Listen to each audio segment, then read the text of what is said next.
चलिए, hello student. आज की इस वीडियो में हम क्या देखेंगे कि कंपनी किस तरीके से कंपनी लॉ जो है, पूरा जो कंपनी लॉ 2013 है, उसको चलाया कैसे जाता है और किस तरीके से काम किया जाता है, वो सारी चीज़ों को देखेंगे। तो एडमिनिस्ट्रेशन ऑफ कंपनी क्या देखेंगे? Administration of company. तो भैया जो लॉ और कानून की बात करें ना, तो हमारा वैसे देश देखा जाए तो देश के अंदर दो सरकारें हैं। एक है हमारा सेंट्रल गवर्नमेंट, एक है हमारा स्टेट गवर्नमेंट। ठीक है ना? दो सरकारें मिलकर चलाती है देश हमारा। सर सेंट्रल गवर्नमेंट सारा क्यों नहीं संभाल चला लेती? क्योंकि सेंट्रल गवर्नमेंट नहीं चला पाती, हर जगह पे देखना पॉसिबल नहीं है। तो सेंट्रल गवर्नमेंट ने बोला कि भाई काम काज करने के लिए एक ऑर्गेनाइजेशन अपॉइंट किया, that is MCA.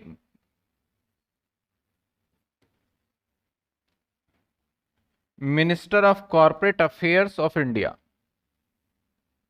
MCA that is. और इनको रिस्पॉन्सिबिलिटी दे दिया गया कि कंपनी बनने से लेके, यानी जो भी कंपनी बनेगा,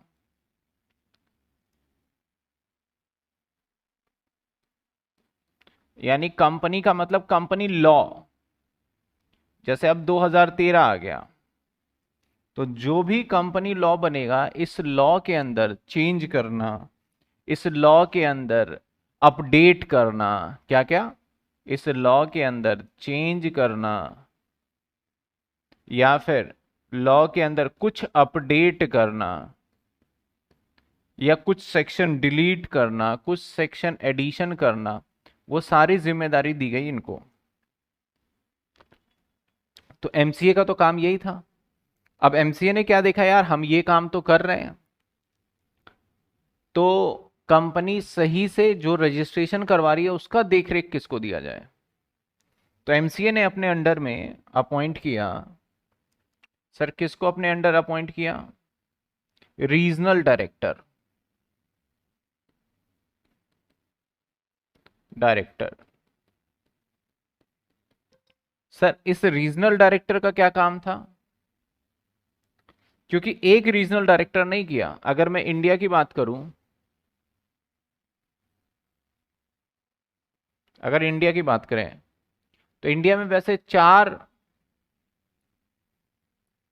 पार्ट में, रीजन में बांटा गया है, नॉर्थ, ईस्ट, वेस्ट, साउथ। तो और जो सेंट्रल गवर्नमेंट है, सीजी या एमसीए जो कानून बना रहा है, वो एक ही है, वो एक ही है पूरे इंडिया में।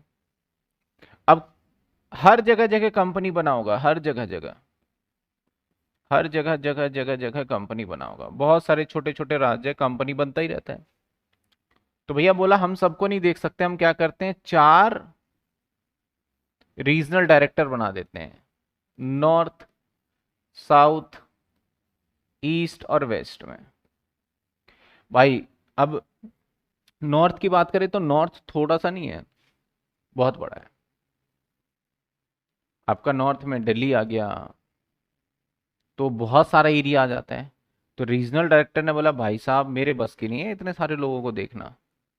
तो रीजनल डायरेक्टर को पावर दिया गया कि चलो ठीक है, आप अपने नीचे कोई ऐसा व्यक्ति रख लो जो कि काम करे। तो इसके नीचे रखा गया रजिस्ट्रार, रजिस्ट्रार ऑफ कंपनी, जिसको बोला गया आरओसी। शॉर्ट फॉर्म में इसको क्या बोला गया सर? आरओसी। सर आरओसी का क्या काम है? एक रीजनल डायरेक्टर जो है ना, इसके अंदर बहुत सारे आरओसी रख दिए गए, हर स्टेट वाइज आरओसी। जैसे अगर नॉर्थ की बात करें तो दिल्ली, पंजाब और हरियाणा मान लो, ये अलग अलग स्टेट हो गया। तो दिल्ली में अलग आरओसी है, चंडीगढ़ में अलग आरओसी है। तो इस तरीके से हर स्टेट में अलग आरओसी। तो बोला भैया रीजन में तो, नॉर्थ में तो बहुत सारे आ जाते हैं राज्य, तो बोला कि नॉर्थ में मैं तो नहीं संभाल पाऊंगा, तो इन सभी को एक एक आरओसी प्रोवाइड कर दिया गया, यानी रजिस्ट्रार ऑफ कंपनी। तो इस तरीके से हमारा जो लॉ का काम चलेगा।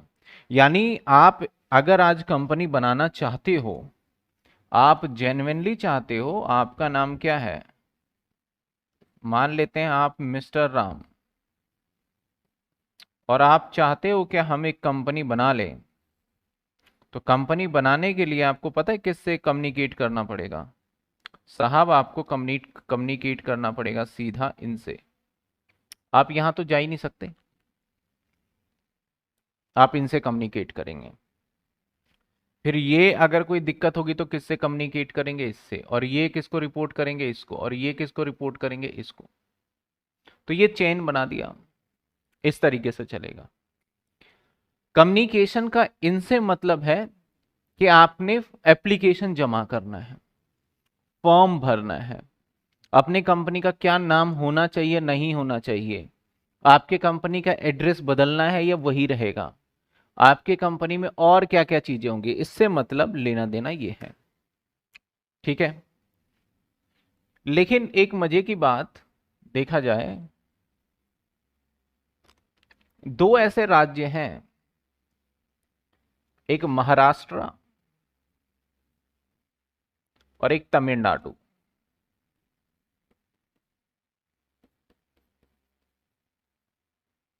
यहां पे दो आरओसी हैं, यहां पे भी दो आरओसी है, महाराष्ट्र में भी, एक गोवा एक महाराष्ट्र, महाराष्ट्र कह रहा हूं, एक और यहां चेन्नई, और एक यहां कोयम्बतूर, एक और यहां महाराष्ट्र में ही है शायद। दो आरओसी हैं यहां पे अलग अलग, यानी सिर्फ दो राज्य ऐसे हैं जहां पे दो आरओसी है, बाकी हर स्टेट के अंदर एक आरओसी है, और बहुत छोटा स्टेट हुआ तो वहां एक आरओसी भी नहीं है। आरओसी का क्या मतलब है सर, आरओसी का मतलब है आपको कोई भी काम करवाना है, आपको फॉर्म भरना है, एप्लीकेशन भरना है, आपकी क्या दिक्कत आ गई, आपका फॉर्म क्यों नहीं डिपॉजिट हो रहा, तो किसी ना किसी तो बात करने के लिए अपने आसपास ही जाओगे ना। ऐसा तो नहीं है कि आप दिल्ली में बैठे हो और मुंबई में आरओसी है तो आपको मुंबई जाना पड़ेगा, तो पता चला भैया कश्मीर से भी लोग मुंबई जा रहे हैं एक छोटे से काम के लिए, तो ऐसे तो काम हो ही नहीं पाएगा। तो ये पूरा हमारा प्रोसीजर है, थोड़ा सा ये पॉइंट याद रखना है आपको। अब आपको शिकायत करने के लिए भी, पहले हमारा हुआ करता था, अगर आपको कोई परेशानी है, किसी ने आपको परेशान किया है, तो आप चले जाइए सीएलबी। लेकिन सीएलबी को अब खत्म कर दिया गया है, इसकी जगह पे ले आया गया दो को, एनसीएलटी और एक एनसीएएलटी,